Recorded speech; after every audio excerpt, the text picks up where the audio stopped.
Gravando, presidente.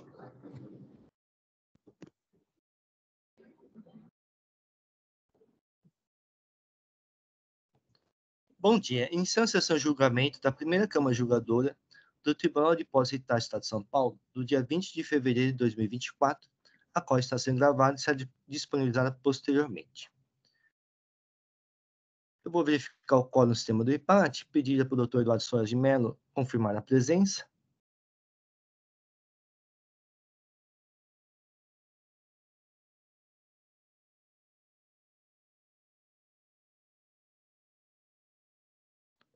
Todos os juízes confirmaram a presença, eu vou iniciar a sessão. Temos 2 processos no dia de hoje. Vamos iniciar os trabalhos com os processos em que há pedido de sustentação oral e o patrono está presente. Estou iniciando com o processo de Mardan Indústria e Comércio Plus de Higiene Limitada. É um recurso ordinário de minha relatoria.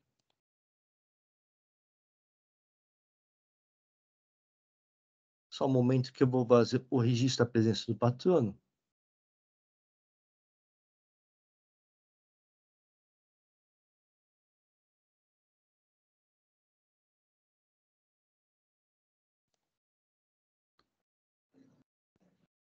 Muito bem, eu vou ler rapidamente o relatório. É um recurso ordinário. Haviam vários itens do auto de infração, mas conforme certificado pelo fisco, os itens 1 e 3 a 8 do AIM foram liquidados pela autuada, remanescendo apenas a acusação do item 2 do AIM, relativa a acreditar-se indevidamente semestre por escrituração de notas fiscais eletrônicas de entradas com crédito com indicação de destinatário dos referidos documentos fiscais diversa do autuado. A decisão primeira instância julgou procedente o AIM.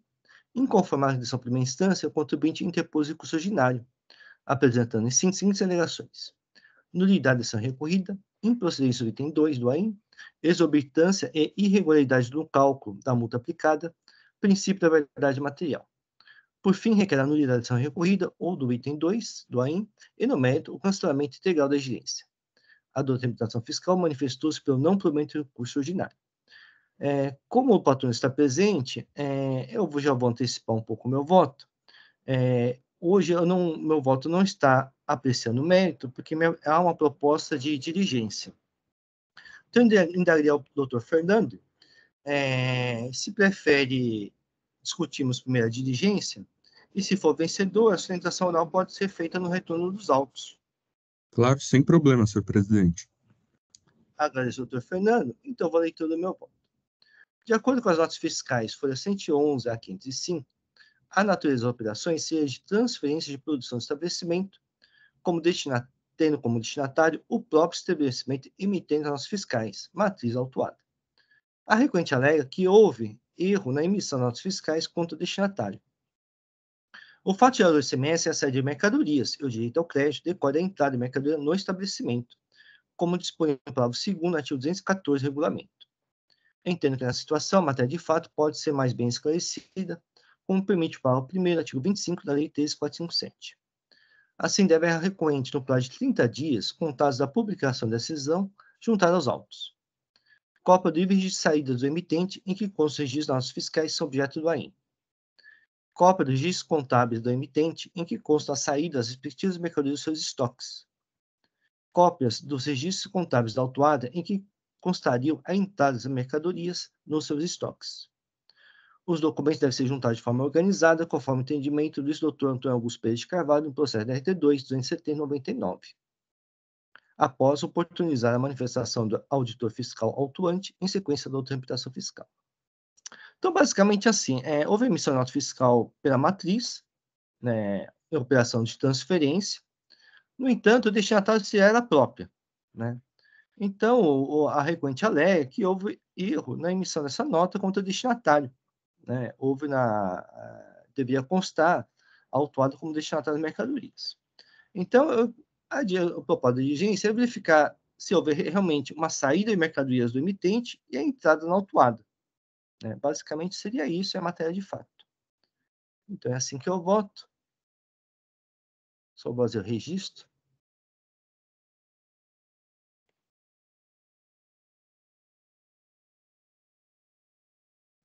Muito bem, o voto está registrado, o processo está em discussão. Não bem inscritos, vou encerrar os debates. Vou verificar o quórum de presença.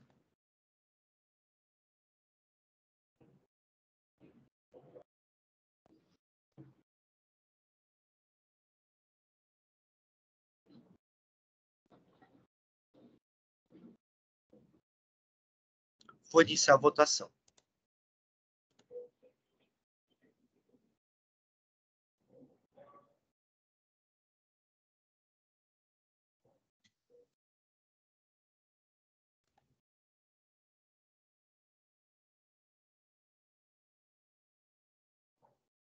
Encerrada a votação, o processo foi convertido em diligência.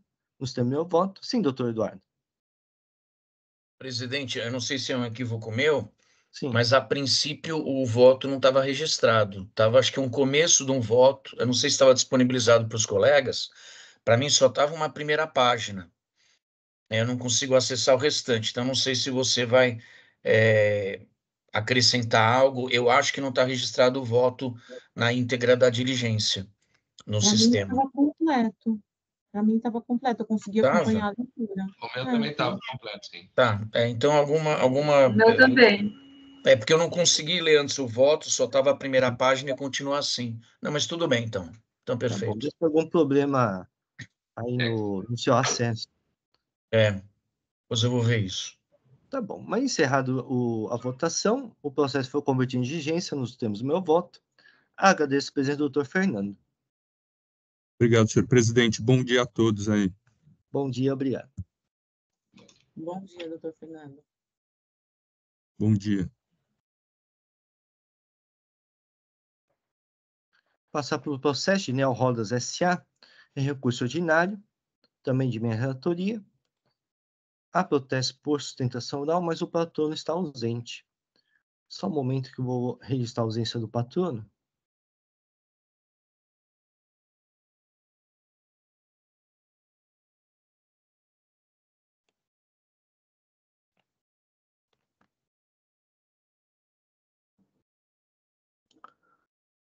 Muito bem, é um recurso ordinário. A acusação fiscal acreditar-se indevidamente ICMS por meio da escrituração de notas fiscais eletrônicas, com destaques indevidos do ICMS e sem as comprovações de recolhimento do imposto, na condição de sujeito passivo por substituição tributária, em relação às operações antecedentes, mediante guias nacionais de recolhimento de tributos estaduais, em desacordo com o convênio ICMS 36 de 2016.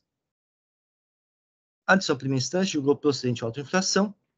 Inconformado com a decisão primeira instância, o contribuinte interpôs recurso ordinário, apresentando em si seguintes alegações: necessidade de inscrição estadual para aplicação no convênio ICMS 36 de 2016, aplicação do princípio da territorialidade, ilegalidade do procedimento adotado pelo fisco paulista, princípio da não cumulatividade, afronta ao princípio da segurança jurídica.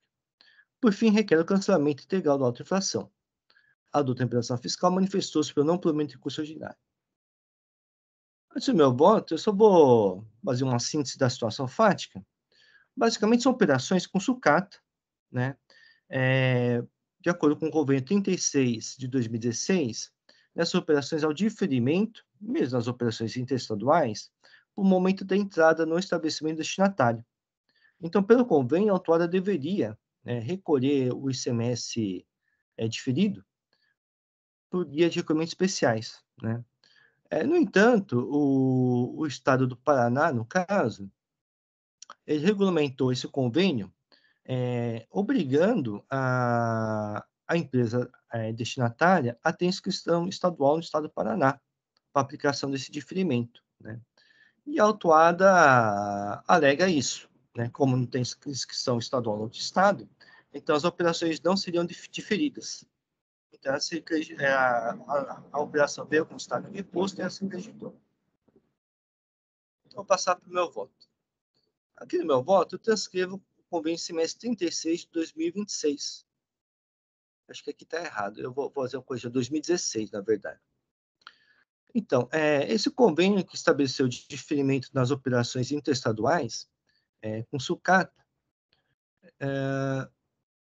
ele fala que o imposto diferido tem que ser recolhido por guia de recolhimentos especiais. Digo o seguinte, de acordo com as notas fiscais, as mercadorias estão enquadradas no ICM da norma acima como sujeito de substituição tributária nas operações antecedentes. Assim, o fisco notificou a autuada apresentar os comprovantes de recolhimento do imposto.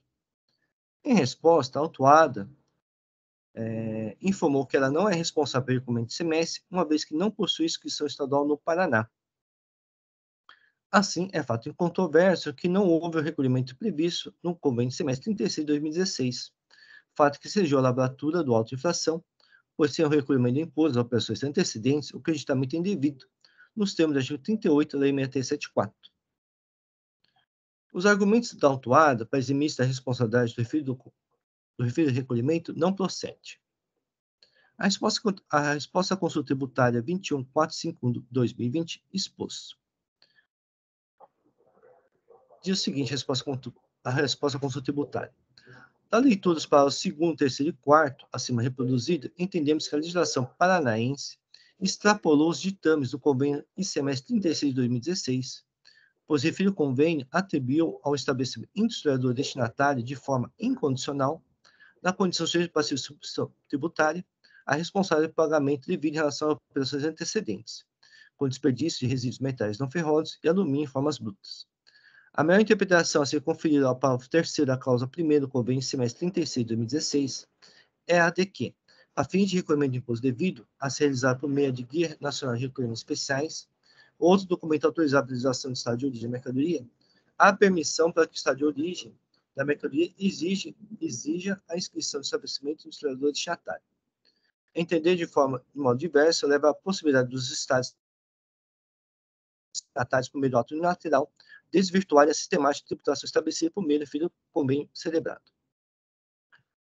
Diz ainda, o destaque do ICMS na nota fiscal emitida pela emitente paranaense, mencionada pela consulente, não tem base no convênio ICMS 36 de 2016, do qual o Estado do Paraná é signatário e é indevido, não sendo possível, portanto, a apropriação do imposto como crédito da escrituração fiscal do destinatário paulista. Então, esse é o entendimento do fisco, exposto à resposta à consulta tributária 21451/2020.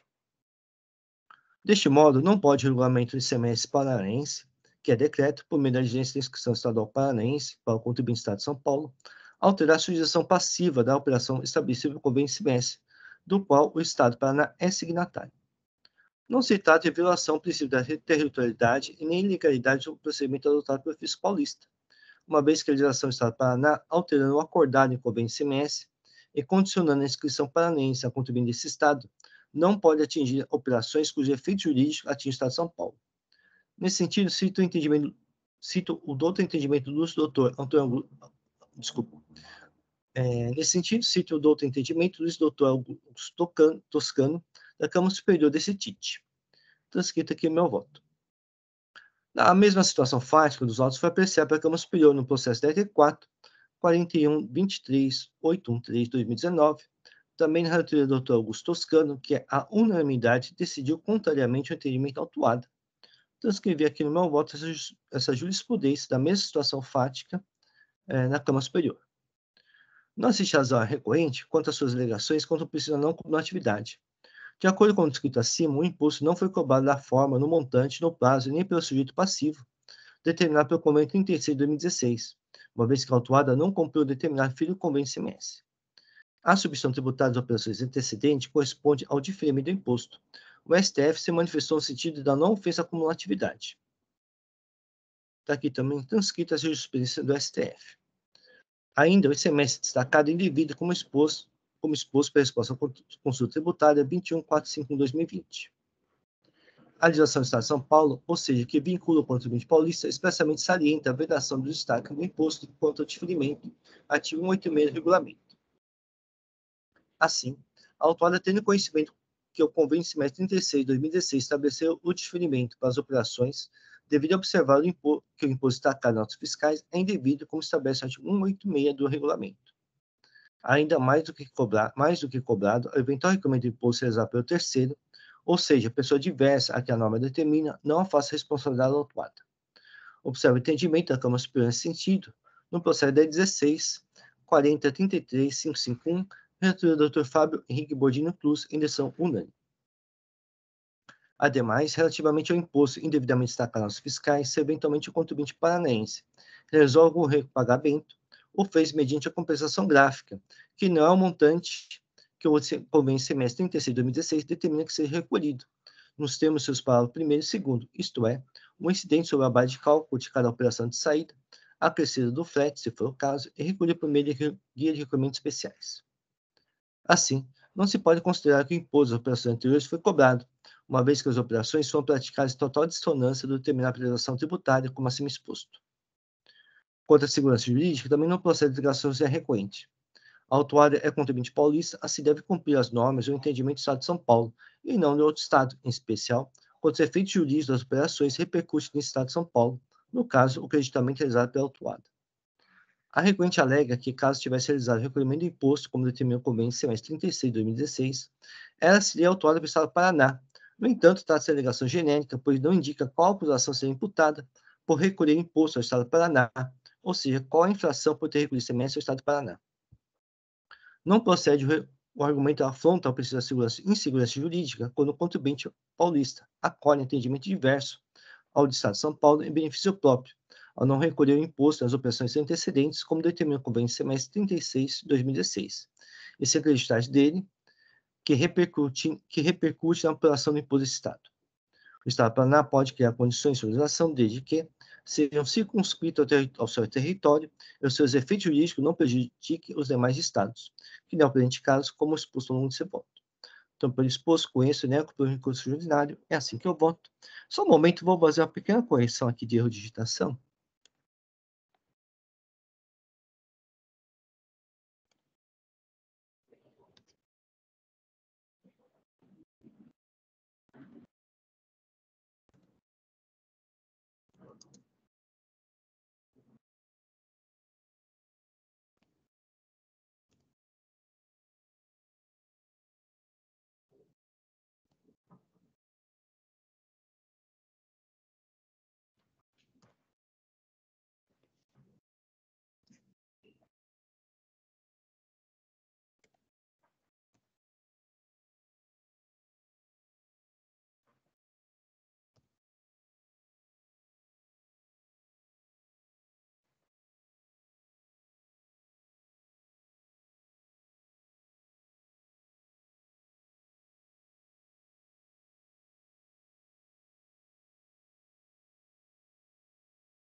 Muito bem, o voto está registrado, o processo está em discussão.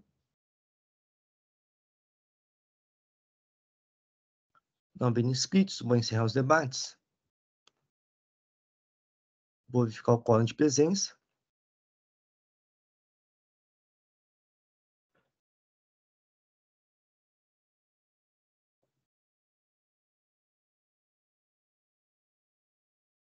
E vou iniciar a votação.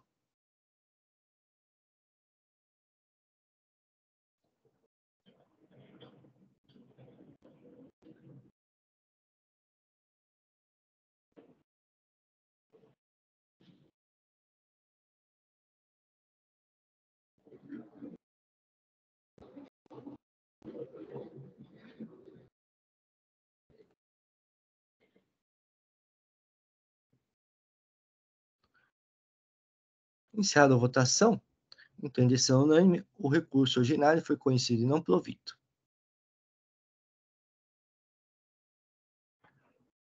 Muito bem, com isso encerramos os processos do dia de hoje. Agradeço a presença de todos. Eu vou encerrar a sessão de julgamento e pediria para o Jailson encerrar a gravação.